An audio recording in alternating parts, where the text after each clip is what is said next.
This is, I believe, a family movie that is intended for families that have some older children. Yes. Like tweens, teenagers, because there's some coarse language in there because they're trying to be cool. The kids who wouldn't be caught dead going into a different Christmas movie because they're too cool for it. Right. 'Tis the season, and it's Red One talk here on the Untitled Film Project Podcast. He's Justin Bradford, Jeremy Gopher, I'm Jim Chandler. You can tell already how I feel about Red One. Red One is the action-adventure Christmas movie. After Santa is kidnapped, it's hurting me to even describe the film. His head of security must work with a naughty lister to help get him back in order to save Christmas. Last night, Red One, also known as St. Nicholas of Myra, was abducted.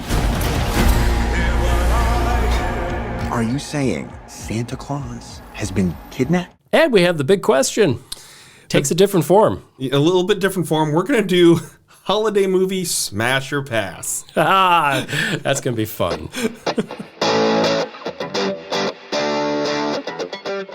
All right, let's get some initial takes on Red One, starring Dwayne Johnson. Don't call him The Rock. Mr. Gover. Oh, we can't call him The Rock anymore? I don't know. I'm just, we can. Okay. The Pebble?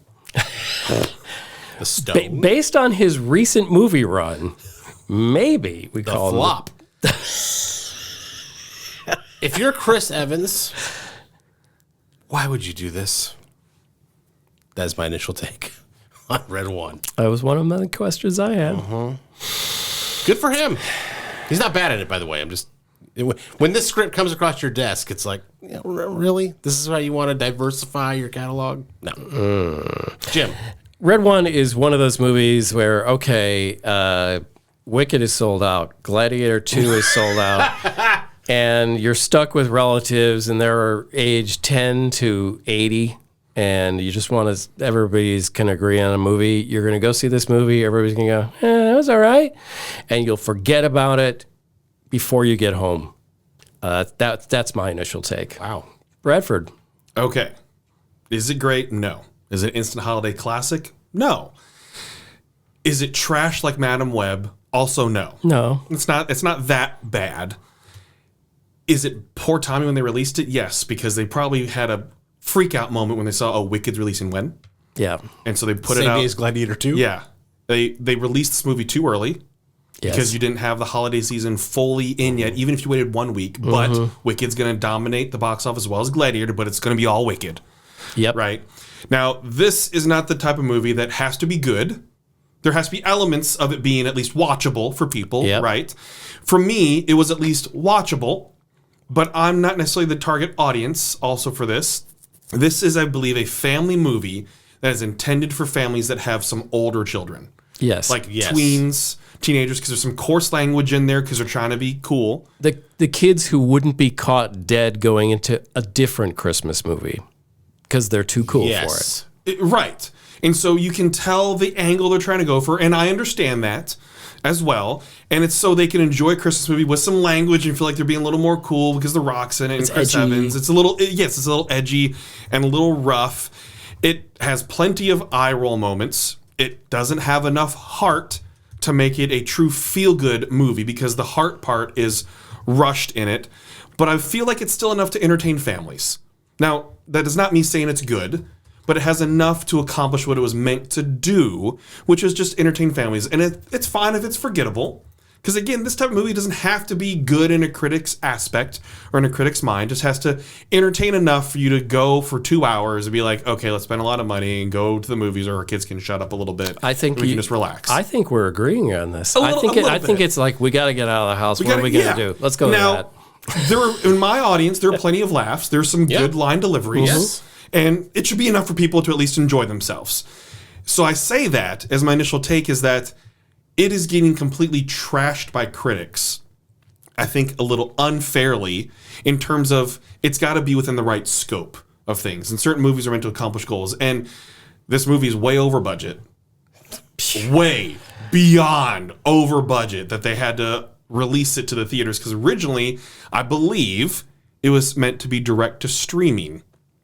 But when you have a budget of $250 million, you have to try to recoup some of that. Now, this is the movie as well that is going to do extremely well on streaming. Because you're going to just put it on when you need something to put on that's holiday themed. Yeah. When you're having a meal, you're decorating or something like that. You're going over to Grandpa's house for Christmas. He's got Netflix. Oh, hey, Red One's on. Yeah. And then they can put that on, and everyone is happy. So, again... Except the studio who wanted to make money. And we'll discuss more, I'm sure. It's not a dumpster fire, but it's not memorable. Right.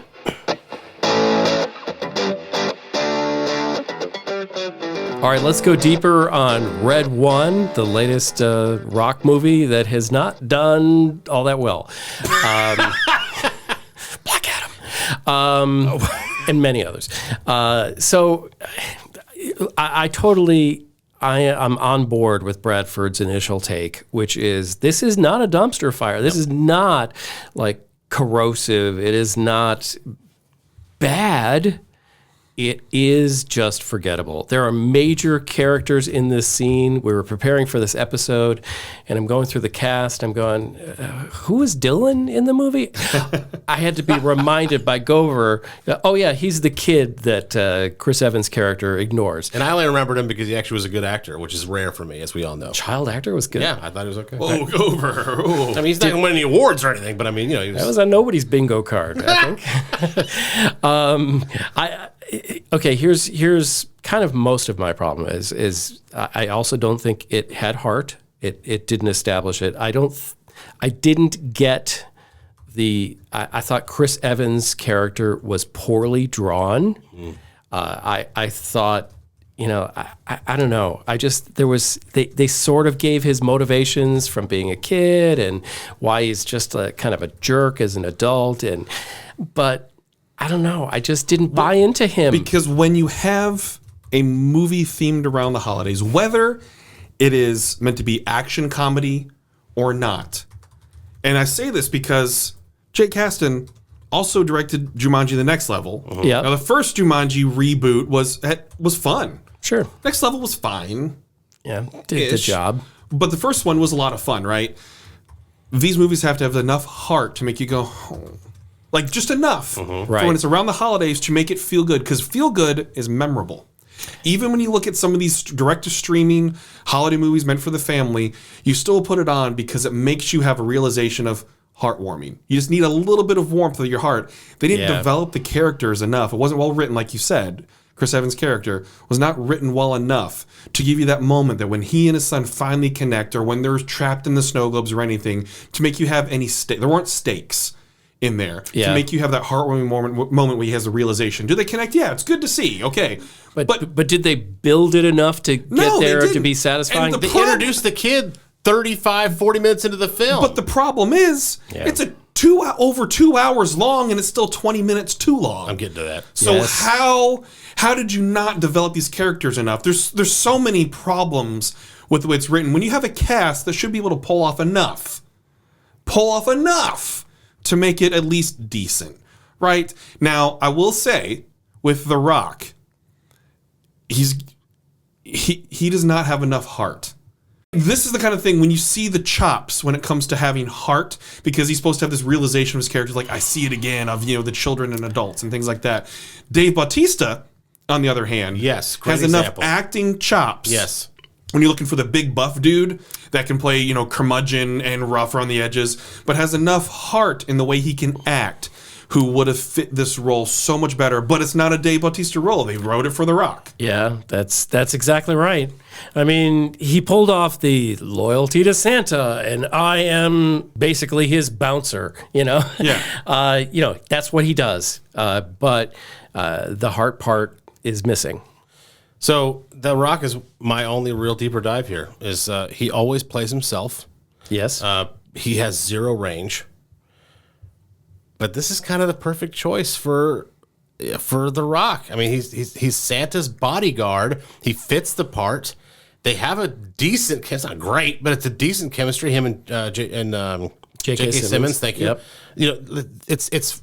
He would be training him on weights. He would be looking out for his safety, right?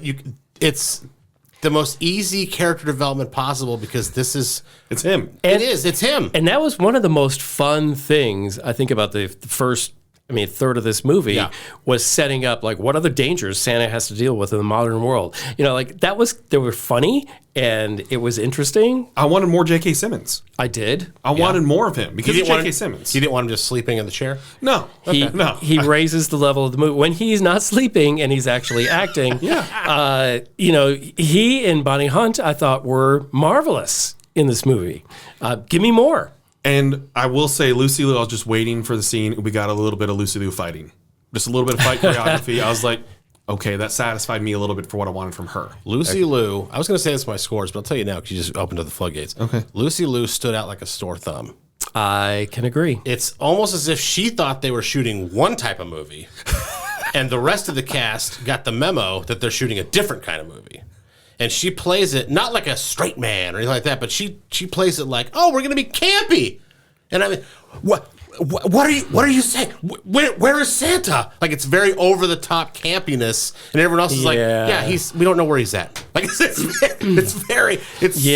disturbing. She didn't come to the meetings. No, and she just showed up. I agree. To me too. I was just like, where do you fit into this? And then you have Nick Kroll playing the most Nick Kroll role yes. that there could possibly be. Yes, but skeevy. But you can't tell me that guy's a crime boss. Well, but either cybercrime. If you've got then you get a nerdy guy. Like that's I don't know. I didn't see it. He was fine. Again, he was fine, but it wasn't the part. It's the most mid of mid. Like okay, look. Here's the bottom line. The Rock plays The Rock. He's a bodyguard of Santa. It works. Okay. Chris Evans' character is a jerk, and he's annoying. It works. J.K. Simmons is a buff Santa. That was kind of a cool take. And funny. That works. And you're funny. That works. Lucy Liu is like, okay, she's the director. It works in that regard. You can see, okay, she's the CIA director. Was the best part of this movie Krampus? No. I mean, it's most memorable for me is the Krampus stuff. Yeah, but not in a good way. Because the villain's forgettable too. Yeah, the villain was forgettable, and at least Krampus people understand in terms of like culture and everything. You get it. There's a mythology there, kind of. Yeah. But then you throw in this villain. I mean, I'm even thinking to an awful Christmas movie of the Santa Claus 3 with Jack Frost, right? Like Jack Frost. Everybody knows who Jack Frost is as the villain, right? Yes. Yeah. We don't know who Grilla is. Now, how many people know the mythology of Grilla? Nobody. I don't know. So pick a villain that at least people could connect a little bit with where you don't need to explain a backstory because there's already an inherent knowledge of a potential backstory. That's what I'm saying too in terms of at least Jack Frost. There's songs about Jack Frost. You know who Jack Frost is. You can see why he would be a villain. You don't have to explain it even though it's a crap movie in Santa Claus 3. You still understand who Jack Frost is. All the mythological people, right? Is there no one else? Yeah, I apologize for dumping on the Krampus element of this just a little bit because I sort of liked the family rift that was overcome in this movie between he and Santa. My problem is probably more with there was too many things they were throwing in there. The kitchen sink was thrown into this movie, and I think it would have benefited by taking a few of them out. There was more heart with Krampus and Santa than there was with Jack and his son. Bingo. Now, and here's the other problem, right, in terms of the eye roll moments. When they showed the gold coins, you knew damn well what was going to happen. He's going to take a gold coin, something's going to trigger. Like, what? You could have come up with a little more creativity on that part. Like, you know what's going to happen. Yes, it's drawn right there. He's going to pull it, and all of a sudden the alarm goes off. I'm like, why? A little more creativity for them to be discovered instead of Jack O'Malley being Jack O'Malley. Why? Yeah. There's no character development even until then of him seeing any sort of change. But no, just like in Aladdin, pull it and then you're stuck. How dare you compare Red 1 to Aladdin in any way whatsoever? I'm so sorry. Don't even bring it up in the same conversation.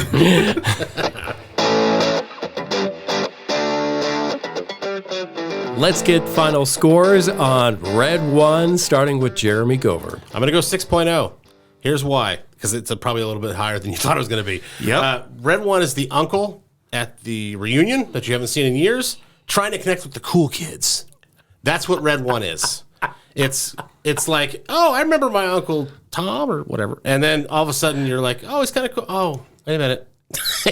He's not sketchy, but it's like he's trying a little too hard. Hey, kids, what are you doing to not be Skibbity Toilet Ohio? That's right. That's exactly what it is. Yeah, there was a Mad TV skit where the kind of creepy uncle comes over and says to the teenage girl, "Let's watch some That's So Raven together." Yes. And it's like, I wouldn't quite call it cringy because I actually enjoyed my time in the theater. My son, who's 12, absolutely loved it. So there's, it was aimed right for him. Right. Yeah, I think Bradford put it perfect earlier. This is for families, like large spectrum of ages, right? In families where everyone's like, hey, let's go get out of the house. Or maybe it's not even a get out of the house. It's just like, hey, tomorrow night, we're going to go have movie night or whatever. And we can all agree on Red 1, okay? I think it's fine with that. If it were 20 minutes shorter, it would be on a short list of annual must-watch Christmas movies for the family. Again, I'm not going to watch it every year, but if my son was like, hey, let's put this on, I'm not going to have a problem with that, but it's 20 minutes too long. There's so many things. I mean, trim, the fat, holy crap. It's unbelievable. 6.0. All right, I'm going to say 6.0 as well because, yes, this is such a mid movie, but it's a little better than mid, just a little. I also think it could have been trimmed, or if you kept the same amount, firmly establish a few things, establish some heart, establish better chemistry between the two leads, Chris Evans and Dwayne Johnson. I didn't feel it enough. Okay, there's no Kevin Hart chemistry, right? Exactly. And there's just too much stuff crammed into this movie. Maybe that's where you take get the 20 minutes. So it's like I said, it's going to satisfy a whole bunch of people from a certain age up, but is it going to be completely memorable or quotable? I don't know. I don't think so. So 6. All right. Bradford. So when Chris Evans' character asks if they have a Wonder Woman, just insert the ostrich from Family Guy going, ha ha. Funny line. Funny line. And they pull the bit again. So, but they used that in the trailer. They did. So there's the moment gone. Now, and they used it, they referenced it twice in the movie. Right. Yes. Which no. So this is something, and I'm the one that typically brings this up because the audience and the critic score are very, they're far apart. There's a chasm. I get it. Very far apart. And it's because of what I said. This is not meant for critics to be criticizing. It's just they want to give families something and to make a little bit of money, hopefully back, because they spent so much on it. Oh, they're losing money. But 32% critics, 90% audience score. I can see that. I can totally see that. I understand. Because families, this is something, again, they can enjoy together. Yep. And you have your tweens not feel like it's cheesy. Yeah. Yes. That is important. This is not made for me with my elbow patches and my pipe. It's not meant for your frou-frous. It's not meant to impress critics. It's not Masterpiece Theater. And that's okay because most Christmas movies aren't. How many Christmas movies that are our favorites because of nostalgia, because we grew up with it or we've watched it so much, are actually really good? Like, when you think about it, are good. I can think of 2. That out of all the movies. That proves your point. I think that proves your point. Yeah. Right.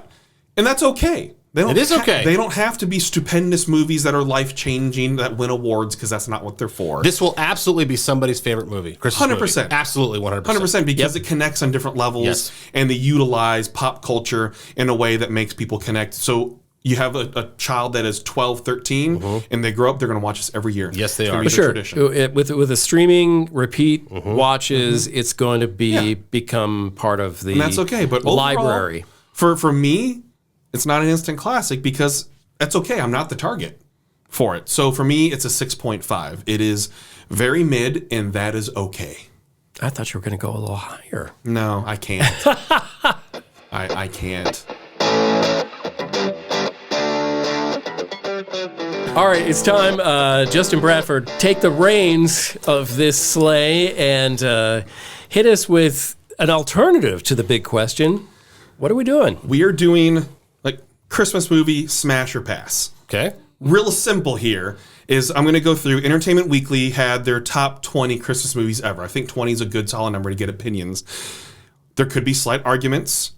You can say it and just let it go. You can give a one-sentence reason why you smash or pass this. Most likely on pass is why you probably have an explanation, and there might be some disagreements and potential discussion, which I think is okay. But it's going to give our audience an opportunity to kind of get in our minds of what we like or don't like. And there's probably going to be some differing opinions based on generation or based on comedians we like or dislike or things like that. Okay. So I'm going to go down the list. Foreshadow. I know where he's going with that. I'm going to go down the list starting with number 20. Okay, sorry, go ahead. And we'll go through, and all you have to do is say smash or pass. Smash means you like it, pass means you don't. If you couldn't figure that out, leave that like button and we'll see you later. Thanks. Okay. At number 20, and Gover will go first in each of these, okay? Just keep it in order, and then I'll go last. Okay. At number 20, The Santa Claus. Pass. It's Tim Allen. There's my... He does not like Tim Allen. I'm going to say at least just the first one, smash. And this is the first one.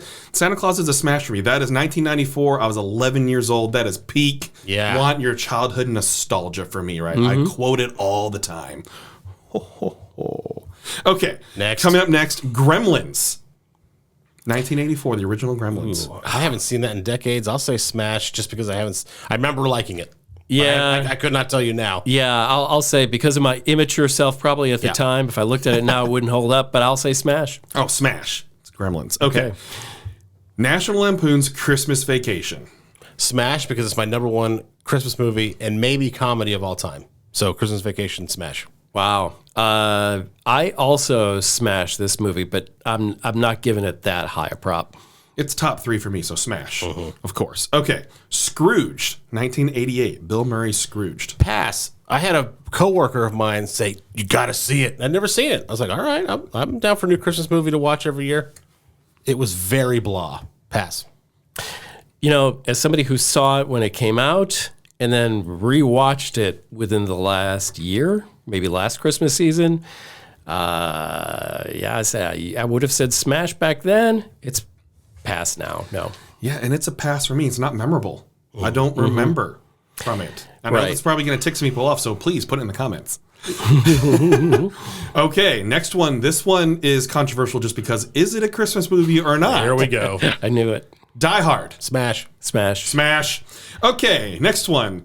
The original Miracle on 34th Street, the 1947 version.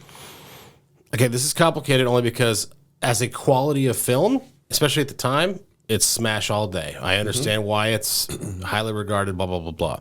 If you put this on, I will be asleep in 10 minutes. So I'll say pass, but I acknowledge its greatness. Pass with an asterisk. Yes. Okay. I can't disagree. I'm going to say smash, but only I've got to wait a long time between viewings. Same, I agree. Smash because it's a classic. Yep. Okay, up next, we have White Christmas from 1954. Bing Crosby, Danny Kaye. Smash. Danny Kaye. Yeah, smash, please. Watched it for the first time last Christmas. I'd say smash. Smash, another classic. Okay, The Nightmare Before Christmas. Smash all day, every day. In March, I'll smash it. You whore. Pass. I'm passing on it. I'm passing on it. What? I don't know. It's just, it never hit with me. Okay. Like I know it did with 99.9% of the people, checking out this podcast. Wow, okay. Smash for me, but especially because I love the overlay at Disneyland for Haunted Mansion. It's a Nightmare Before Christmas overlay. And Okay, well, that's not fair. No, but I stay connected with it that way because I don't watch it every year. I watch it every few years. I do watch every year. So, okay, next up, Trading Places. Oh! Classic Eddie Murphy and Dan Aykroyd. I'll say, I haven't seen that one in decades either. I'm gonna say smash, but Again, I'd have to see it again. Yeah, I'm in the same boat. I haven't seen it in so long, and I'm just going to guess that I'm not going to like it this time around, so I'm going to say pass. I say smash because I still have fond memories from watching. It's been a while since I've watched it. And is it a Christmas movie or not? I don't know. It's on the list. It's on the list, so we're going with it. Okay. I haven't seen it since the 90s, so it's been a long time. Home Alone, number 1. The first Home Alone. Smash. I'm not a Home Alone fan, which we've talked about on this show. Not a Home Alone fan, but it is, yes, a smash. Let's go Gladiator. Oh, I hate Home Alone. We've talked about this on this show, too. I hate it. Yeah. I hate it. Now, part of it's not Home Alone's fault, but when I went to see that movie, and I think I've said this story before, I went out with I was in my early 20s. We went to clubs. We were doing all this stuff. A whole bunch of people said, let's go to the movies. And at that age, in that mindset, the last movie I wanted to see was people getting bonked on the head for laughs. So I hated it then. I still don't like it. Bradford. Smash. Smash all the way. Smash, smash, smashy, smash, smash. Okay. Rudolph the Red-Nosed Reindeer. The claymation? Yes. Smash. It's an annual viewing. Absolute smash. Smash. The Year Without a Santa Claus. 1974. Yes. Okay. Stop motion. I'm going to pivot. Ready for this? Heat Miser, Snow Miser. The characters, smash all day. The actual project sucks. Pass. It's not a good story, you guys. It's very boring. Yeah, I will say it's a boring movie. I'm going to say pass. I am with you guys. Pass. Yep. The Muppet Christmas Carol. Smash all day, every day. 24/7 Yes. smash. The best Christmas movie of all time and the best telling of Christmas Carol. Mm-hmm. The best version ever that stays true to the story. Really? Christmas Carol. It's great. Smash. It is great. Smashy smash. Bad Santa. Do I even need to answer this? Pass. Pass. Pass. Love Actually. I'll say pass, but reluctantly. I'm going to say smash, but I've never considered it a Christmas movie until Really? now. I mean, yes, it happens at Christmas, but It's a Christmas pageant and yeah, I guess, but I love the movie. it's about love during the holidays. Yeah, smash. It's a smash. Okay, it's a smash. It is a yearly watch. I quote it a lot. I'm not going to die on that hill. No. You said reluctantly. Yeah. How the Grinch Stole Christmas, 1966 animated The version. original one? Yes. Smash. Far out smash, out of the park, universe, out of the Milky Way. Smash. Okay. Elf. Smash. Smash. Smash. I know there's a lot of people that don't like Elf. And that's probably the curious. anti-Will Ferrell factor, Yeah. which has been, vacillating on and off, but seems to be going more downhill lately. It's interesting. Okay, a Charlie Brown Christmas. Smash. Smash. Smash. Classic. Oh, That's an annual viewing, too. Yeah. oh, absolutely. Every year. Okay, A Christmas Story. Absolute pass. I hate that movie. It's not entertaining. It's not fun. It's not funny. And it's so weak sauce. Man, Wow. I Sorry. didn't realize that. I've had many Wow. fights about this, by the way, in my life. So- and I just don't care for it. You're never touching TBS on December No. 24th, 25th? No. Okay. I'm over on TNT watching Christmas Vacation. Monopoly. All right. It has, I've watched it too much because of the overexposure of the marathons, but it's smash. It's still a smash for me. I mean, it is nostalgia for me watching it. I will have it just running on even Yeah, though you I put it could, on TBS and let it go. even though I could watch it without commercials, I still choose to watch it with commercials sometimes because I can. Almost, I would say, watching it on the marathon on cable television is itself a Christmas tradition. Absolutely. I 100% agree, Jim. Okay. And the final one. It's a Wonderful Life. Smash. Smash. Smash. Thank you, gentlemen, for playing this game. Let us know if you disagree with any of us, or if we smashed something we absolutely should have passed, or if we passed something we absolutely should have smashed. Yeah, this was a fun contest. I think we should do pass or smash like once a quarter with different subjects because I loved this. This was fun. All right. Did you think it was fun or are we on the naughty list? Let us know. Hit us up on all the socials. If you are watching this on YouTube, please comment and tell us either the movies we missed, how we were wrong, how we were 100% right, which is most people will probably agree. He says, jokingly. Happy holidays, everyone. Thank you for listening to the Untitled Film Project Podcast. To support the show, please rate, review, follow, and subscribe. Original music by Jeremy Schwartz. Special thanks to the Music City Film Critics Association. Editing and post-production by Jeremy K. Gover. Voiceover by Chad Bennett.